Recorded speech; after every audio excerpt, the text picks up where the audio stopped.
It is my pleasure to now introduce the second speaker tonight, Ivan Liachko, who is the founder and CEO of BACE Genomics. He will talk about all the omes using proximity ligation technology for microbiome, virome, plasmidome, and resistome discovery. Ivan, welcome. Thank you for joining us today, and we look forward to learning from you. Thanks, Monica. Thank you, everyone, for coming. Let's see. I'm going to share my screen. Here. I hope you can see my slides. So, as Monica said, my name is Ivan, and I run a small company in Seattle called BACE Genomics. And I sort of forgot what my title was when I submitted it, but basically it's something along these lines. So what I'm going to talk about is basically how we repurposed an epigenetic technology to microbiome discovery. So I'm actually not going to talk about epigenetics, with the exception of saying that sort of introducing the method and where it came from, and we're going to apply it to basically discovering all the omes, microbiome, plasmidome, virome, all that kind of stuff. So in case you guys are, I know a lot of people here are familiar with genomics. In case you're not familiar with genomics, basically I have a one-slide summary of the genomics field. It's this, right? So we want to like sequence everything on the planet and have genomes for everything. But the problem, of course, is in the details, and that is, especially in the microbiome space, one difficulty that you have, and the biggest one, is when you're trying to sequence genomes from a mixture of organisms at the same time, you have to figure out how to take this alphabet soup of sequence information that comes from a microbial sample, microbiome sample, and actually try to figure out where do the sequences come from, right? So if you just look at, if you just sequence all the DNA from all these bugs at the same time, you can't really tell by looking at them which one belongs to which, especially when they're new organisms, right? And if you have mobile elements in the sample, it becomes even harder. If you have organisms that have more than one chromosome, it's even harder.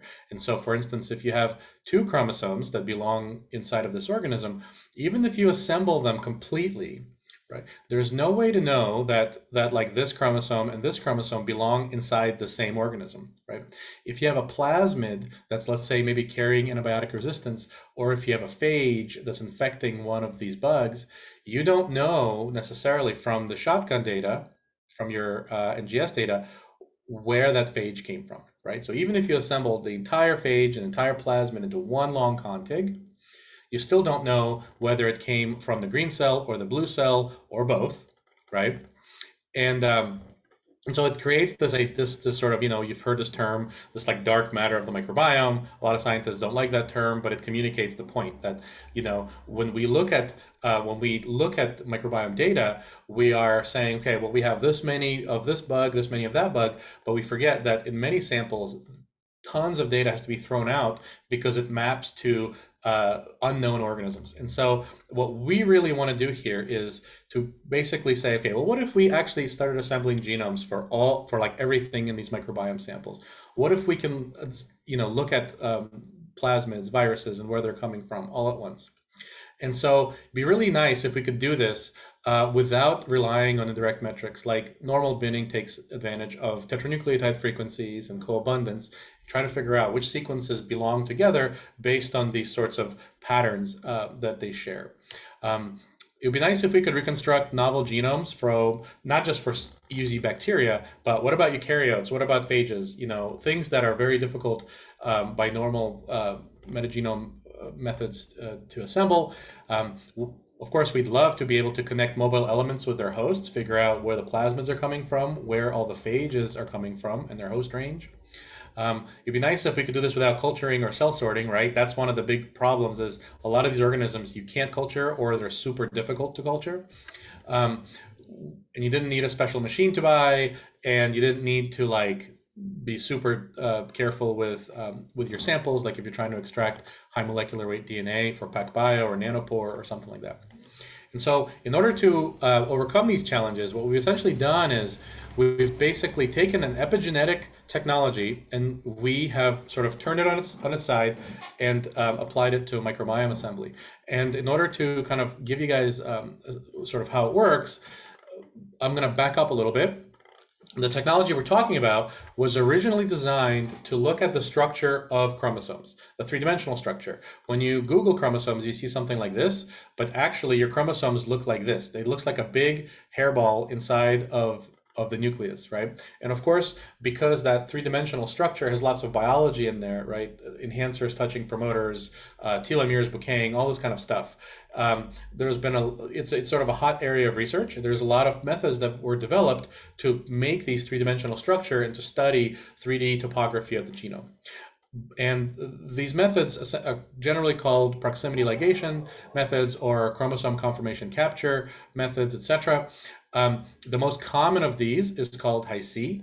And essentially the way it works is, and the way all these methods work more or less is, you take cells that are in still intact in some sort of a kind of, this three-dimensional shape, that the chromosomes are in this three-dimensional shape, and you cross-link them. You treat them with usually formaldehyde. Formaldehyde goes in and it cross-links DNA, proteins, RNA all together, and they get stuck covalently bound to each other. And when that happens, DNA molecules that are physically next to each other in 3 dimensions, they get cross-linked, they get trapped together, right? And then what you can do is you can fragment this cross-linked chromatin, biotinylate the ends that are generated, and do what's called proximity ligation. If any of you have ever tried cloning a plasmid, right? You know that you want to ligate it. You want to ligate a piece of DNA together with a little like cassette or a gene or some sort of insert, and you want it to stick inside the plasmid. But what the plasmid wants to do is the plasmid wants to close on itself. It doesn't want it would rather ligate to itself than to the insert that you're putting in there. And that's because the ends of the plasmid are physically close to each other relative to this other piece of DNA that's floating around. So DNA molecules that are close are simply by physics more likely to ligate together. Okay? And so proximity ligation happens when you take these cross-linked chopped up chromosomes and perform sort of a dilute ligation, and you create this, as a product, you create this chimeric molecule, these DNA sequences that are sort of half red, half blue, right?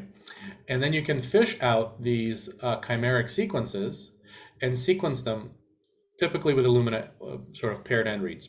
And when you do so, what you're doing is you're saying that whatever this red sequence is on the left and whatever this blue sequence is on the right, you know that they were physically close to each other in 3 dimensions, right? Because they got ligated together, so they were cross-linked next to each other, okay? And so you know that red and blue are physically close together. And because you're doing this millions and millions of times, you're basically counting how often every sequence is physically touching every other sequence, right? You're counting how often every pair of loci are interacting physically together. And so you can say sequence A and sequence B are always together. Sequence B and sequence C are never together. And you have that for every combination of loci, right? And you can sort of put these interactions into these matrices, and from that you can extract 3-dimensional information. And that's basically how this method works. But what you will notice is that, that's sort of what it was originally intended to do.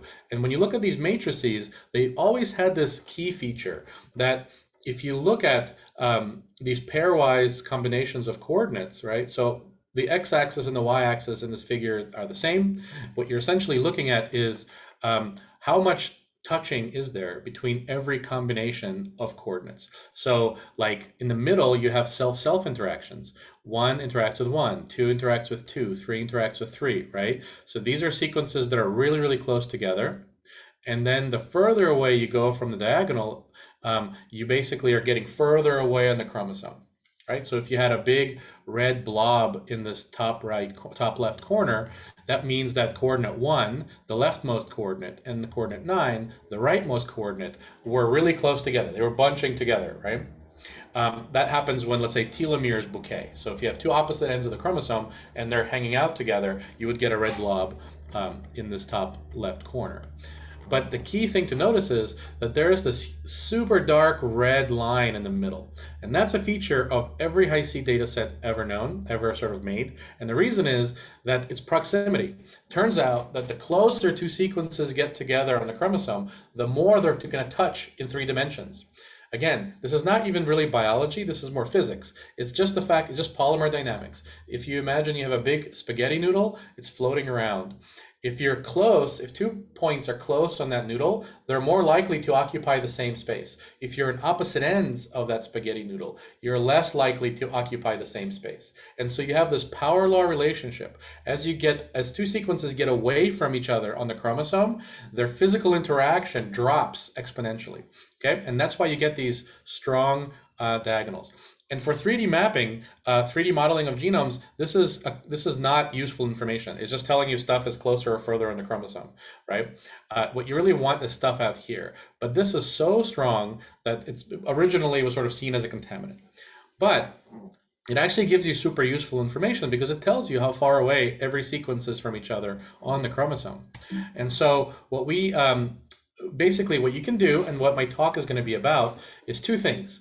There are 2 things you can do with this data. This method that was originally developed to measure epigenetic phenomenon, and we're going to use it for measuring totally not epigenetic phenomenon. And the reason is it tells you 2 things. It tells you, like I mentioned, which parts of the genome are closer together or further apart. And so, right, the more touching there is, the closer 2 sequences are together. If 2 sequences are on the same chromosome, they're going to interact an order of magnitude more strongly than they are with any other chromosome. Okay, and that's one thing that we know from this data. And number 2 is we can tell which sequences are starting out inside the same cell, and that's because these cross-links are happening before the cells are broken, right? You're basically cross-linking all this chromatin, and then you're purifying DNA and doing all this sort of sequencing, right? So you're trapping sequences inside the cells. And the first one we're going to use, I'm going to briefly go over, we use it a lot for not microbiome things. And the second property of this method is the one that's most relevant to this talk. So first, this part here about measuring sort of how far away sequences are from each other in the chromosome. What can you do with that? Well, it turns out that if you're trying to assemble a genome for an organism that you've never sequenced before, you end up having these contigs, right, these pieces. And then you have to try to figure out which pieces belong to which chromosome and how they're all ordered and oriented, right? That's called genome scaffolding. And so in the early days, like 2013, we published this method that we called proximity guided assembly. And the idea is that if you have contigs and you don't know how they're supposed to be ordered, if you have Hi-C data, it'll tell you which ones are close and which ones are far. So you can use that to first group them into chromosome clusters and then order and orient them such as to maximize that Hi-C signal, the signal that says these 2 pieces interact a lot, they should be next to each other. These 2 pieces don't interact a lot, they should be far away from each other. And in the end, so what you're essentially doing is you're taking a bunch of unscaffolded contigs, you're mapping Hi-C data onto them, and then you tell computers to reconstruct as nice a Hi-C map as you can, basically this diagonal, right? So you start reordering and orienting all the contigs until you get as beautiful a Hi-C map as you can get. And when you do that, what you've done is you've scaffolded all the chromosomes. And this is something we do for like plants and animals and fungi, generally not bacteria, because bacteria you can just kind of sequence all in one with a long read. But these large, especially polyploid genomes, require something like this to scaffold these gigantic chromosomes. And so this is something we've done a lot of over the years. We've published this like hundreds of times. It's been kind of in the popular press a few times even. And so this is something that's really in the sort of the macrobe genome world becomes sort of a key technology these days to use. And but another thing you can do that's actually even simpler and possibly even more impactful is we just launched this actually earlier this week. You can use this data to take a genome for which you already have a reference, let's say the human genome, and you can use it to very quickly and inexpensively detect karyotype changes. So if there's a structural event like a translocation or an aneuploidy, or Robertsonian, where two chromosomes fuse together, or a big fat inversion, right? Normally, how people go about diagnosing these things is they take microscopes and they look at the chromosomes to do either cytogenetics or FISH, where you anneal probes to specific sequences and see if they're close or far from each other. Well, you can replace all of that with one assay, basically using NGS, short-read NGS, Illumina NGS, to detect large karyotype changes. And one of the reasons why this method is super powerful, it's one of the only ones, it's pretty much the only one that works on FFPE samples. And so you can, FFPE is something that's how they store 95% of cancer samples. And right now you can't do long read sequencing on it, you can't do optical mapping, you can't do karyotyping, none of that stuff. But this method Hi-C will actually work on an FFPE slice and will generate, here's an example. This is a sarcoma sample, FFPE slice, that you have these squares represent the chromosomes of the human genome, and all these little events out here, which are marked by arrows, here's some zoom ins, represent, here's a balanced translocation, here's what that looks like. Here's what it looks like when there's an unbalanced one. Here's an inversion. You're also picking up duplications and deletions. So this assay that was originally designed to look at how a genome folds in 3D can actually be used to potentially replace a whole array of microscopy-based cytogenetic tools. But I won't talk about that. What I'm going to talk about is microbiome stuff. So to back it up, here's the key for the microbiome portion of the talk. Because the cross-linking that we do, remember, step one in the method is cross-link your chromatin. And we do this on intact cells, so an actual, fecal sample of some soil, some sort of microbial pellet, a water filter. You cross-link that directly before you break the cells. And so when you have one of these junctions, this red-blue sequence junction, you know that whatever this red sequence is and whatever this blue sequence is, they were physically together inside the same cell at the beginning of the experiment, because the crosslinks all happened inside the cells, right? So now, if you have this this population of cells, right, and you're sequencing them and you're trying to figure out what goes where, well, if you have this kind of proximity information, what it does is it creates junctions both intra and interchromosomally, right? But not between cells. And so you can say, okay, I can tell you that this contig and this contig and this contig are all touching each other by proximity ligation. Therefore, they must have started out inside the same cell. And so what it allows you to do is it allows you to separate all that genomic information that was mixed and pull them apart into bins. And so in addition to being able to sort of assemble genomes this way, you can actually, if you have a plasmid or a phage somewhere in this community, it will connect to the host, and it will you basically can figure out where this plasmid's coming from, where a phage is coming from, directly out of a community without having to culture anything and do kind of wet lab experiments.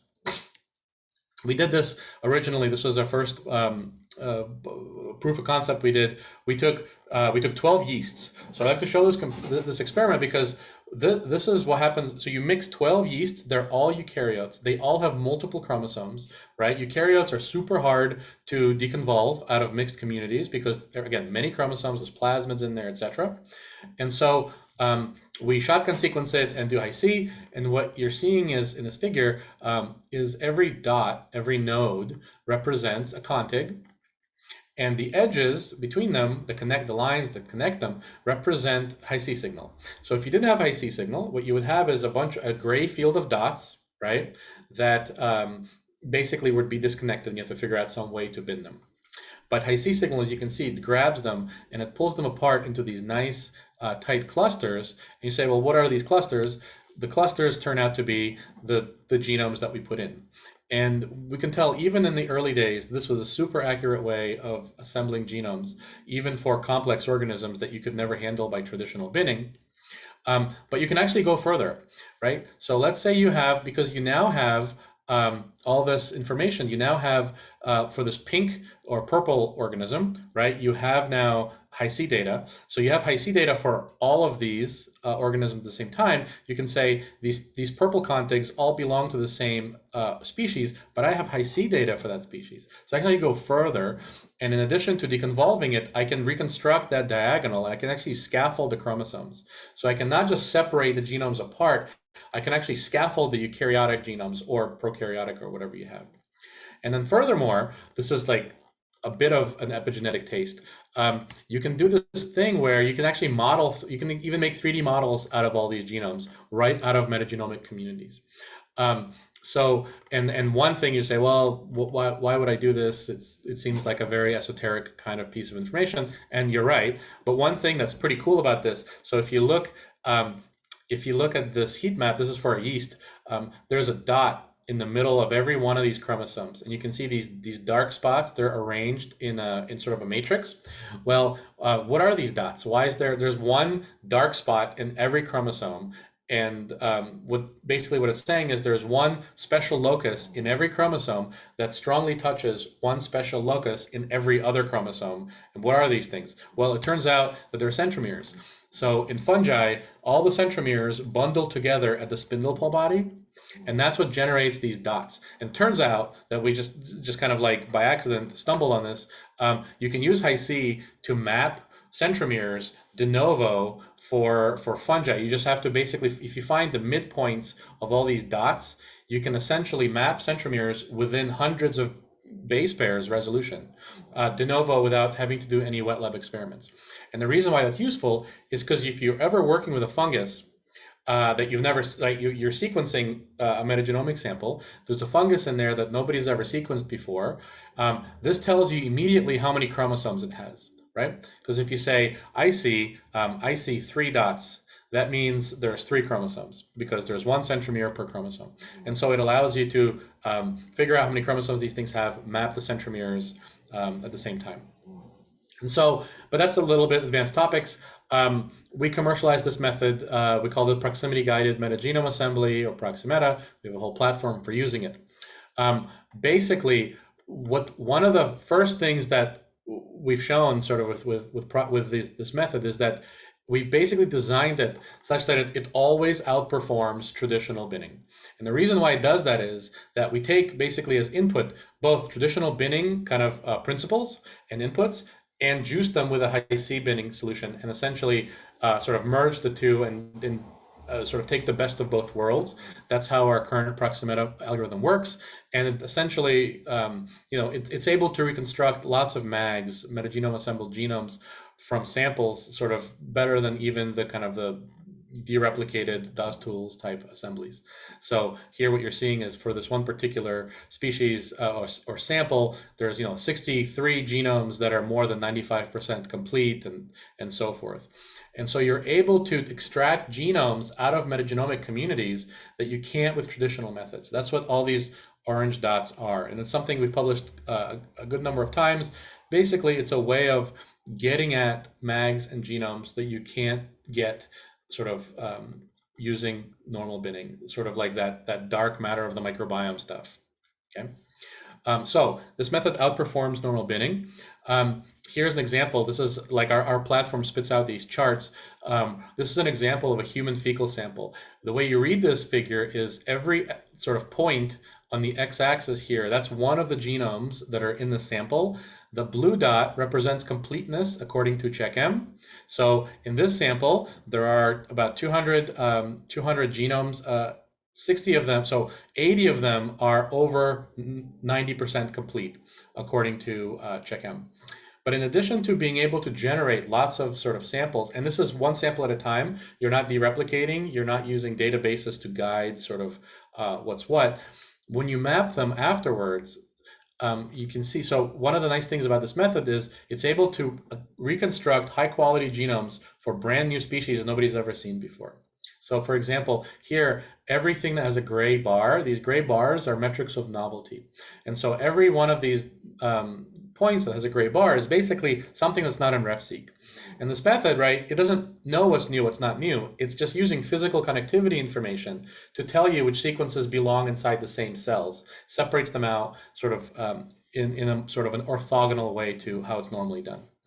And, this is a human fecal sample. We there's lots of known organisms in here because so much has been cultured and things like that. Here's what happens when you juice this with long reads and go to an environmental sample. So this is something that was recently published. We published with a group at the USDA. There are about 1,200 mags in this one sample. This is a sheep poop sample. 1,200 mags, 400 mags that are 90% complete out of a single sample.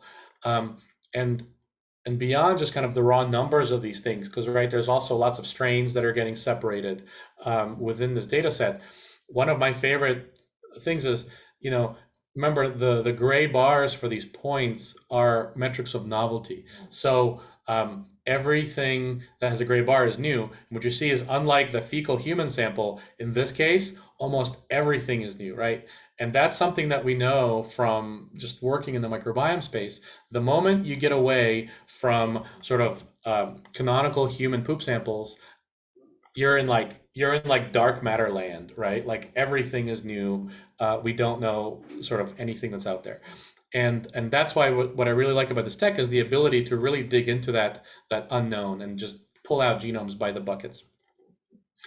But another thing to kind of push this idea further is, I mentioned mobile elements, right? So let's say you have a plasmid that's carrying antibiotic resistance. One of the reasons antibiotic resistance, or AMR, is so prevalent is that it jumps right between organisms, and organisms are able to accumulate plasmids and horizontal gene transfer events. And so they become superbugs. They accumulate lots of AMR genes. And tracking them is really hard because, again, a plasmid can be anywhere. When you sequence a sample, you don't know where it's coming from. Phages, right? Phages are also like this great unknown. Nobody knows what the host range is of these different phages, etc. And we can capture that with this technology. So let's say we have an assembly like this. This is from a wastewater sample we published a couple of years ago. But instead of so much focusing on the genomes, we can go into this assembly and annotate sort of the plasmids and AMR genes that are inside of the contigs. And then we can connect them. We can say, okay, these AMR genes, where are they coming from? Where are the plasmids coming from? Who are they touching? Okay. And when we do that, we get something like this. So in this figure, what you're seeing is, in the middle, these are the genomes from the sample. This is a subset, is just the sort of the proteobacteria. And so they're aligned in this tree. And then these concentric circles are plasmids, integrons, and antibiotic resistance genes. So if you have a tick mark like this, that means that this antibiotic resistance gene is present inside of this host, right? Which, by the way, is a brand new organism. Maybe we've never seen this before, right? So you're simultaneously assembling these genomes and figuring out which AMR genes are present where. And sometimes you will get things like this, where the same AMR gene, if it's sort of a bunch of tick marks down the line, this AMR gene is present in all these different hosts, right? So it's promiscuous. And if you read it this way, if you have a case like this, that means that whatever this bacteria is over here, all these plasmids are interacting with it. In other words, this guy is carrying all these different plasmids. So you're detecting, it's not limited to sort of one gene per organism. You're able to detect host range of all these different elements, plasmids, antibiotic resistance genes, right? If they're spreading to multiple organisms, etc. This is the same idea, just with bacteroides and firmicutes, right? You can see which AMRs are where. And what we've done is we've actually juiced it up a little bit in our most recent version of the platform. Basically, here's a human sample. What you're essentially able to do is, you bin the genomes. That's what's on the y-axis. On the x-axis are different antibiotic resistance genes, and you can tell which AMR genes are present inside of which organisms. And then beyond that, you can actually tell if it's being carried by a plasmid, yellow, if it's being integrated in the genome, blue. It's viral. Once in a while, they're in the virus. And so you can simultaneously see this mobilome, right? This like plasmidome, whatever, resistome, virome. So you can really get a much deeper understanding of microbial communities beyond just kind of the taxonomy of the kinds of genus and species that are there. Okay. But it can go even further. We can do the same thing with phages. In fact, Romain Kazul's lab showed in 2017 that you can do the same thing with phages. If you can annotate your phages in the assembly, that's what's on the x-axis here, you can figure out who the hosts are.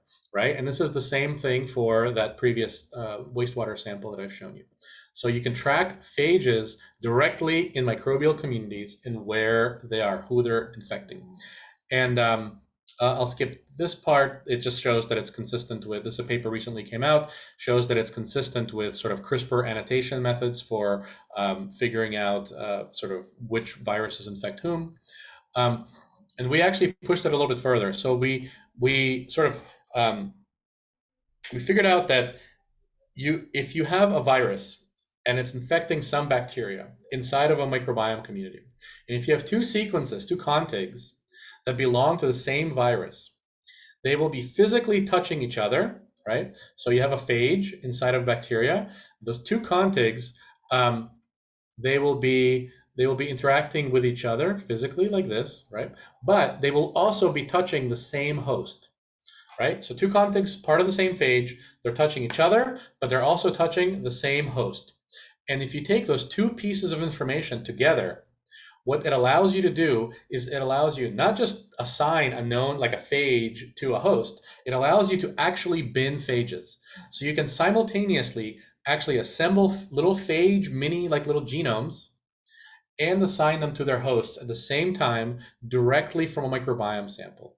Okay, and so we have this algorithm called proxyphage that we've sort of integrated in the platform. It does exactly this. It sort of combines binning and this Hi-C stuff that I've shown you before in the previous slide. And what it does is it recreates viral mags. So if you look at this figure on the left, what you're essentially seeing, every one of these pie slices, that's one of these VMAGs, a viral mag, viral metagenome assembled genome. And this line and this one, for example, what it's telling you is that there's a bunch of contigs that are touching each other, but they're also touching the same bacterial host. And what that means is, right, so that's like one mag, that's one viral genome. And so so you're basically able to reconstruct de novo viral genomes out of short read data in a complex microbial community. But there's more, because you're not just assembling them, you're simultaneously connecting them with their hosts as well. And so in this figure here, you're basically getting, right, so these are the mags, these are the bacteria, bacterial genomes from the sample, and the phages, these are the viral genomes in that sample. And so when there's a little box, that means that phage is interacting with that pacteria, this phage is infecting this host. You also get things like co-infection, where multiple phages will infect the same bacterial genome. You will also get promiscuous phages, where a single phage can infect a bunch of different bacterial species. So you're really able to detect, to understand the phage host range without ever having to culture anything. Okay, completely de novo.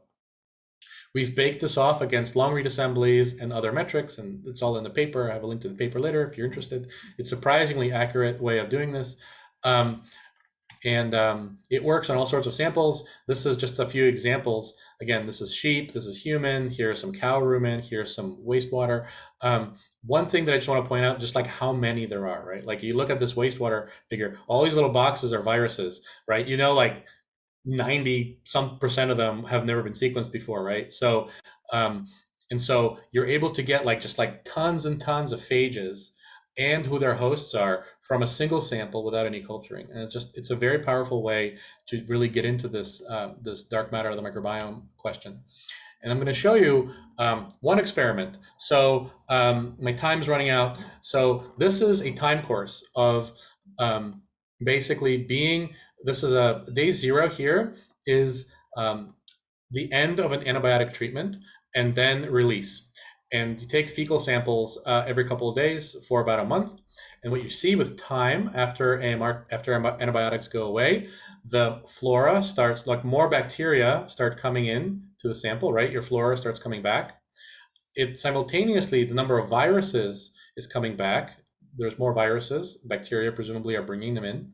At the same time, AMR genes and plasmids are going away, which is totally what you would expect as you're recovering from antibiotics, right? However, remember, we don't just have this kind of level of information. This is sort of typical kind of taxonomic shotgun metagenomics. we can go deeper. For every one of these samples, we also have not just the bacterial bins, we have the phage bins, we have the plasmid bins, and the host range, as well as all the AMR information. And so now your time course looks like this, where it's going from day 0 to day 29, not just in terms of bacterial abundance and how many of different bacteria there are, but actually what are the phages and where are they coming and going from, right? They're moving around in these communities. The same thing with plasmids. We can simultaneously look at the time course of plasmids dynamically moving around the community. And then, of course, same thing with the AMR. Like I've shown you, we can basically see what happens to the antibiotic resistance with time. So, you start out with a ton of this. This top line is actually E. coli, just like tons of antibiotic resistance E. coli. By day 29, it's all gone. And so you can see that not just in the absence of presence, but also who is infecting whom. And all of this comes out of one single library prep, right? So there's no culturing. You don't need a priori information. You don't need high molecular weight DNA, super expensive sequencing. You don't need a special machine to buy. This is all just a kit. We sell these kits, right? We're a company. We offer the analysis. All the analytics you saw is free. So you get a kit, you upload your data, we will analyze it all for you and give you stuff that you can publish. And I'd like to thank my collaborators and funding sources, so forth. And that's it. And I'm happy to answer your questions.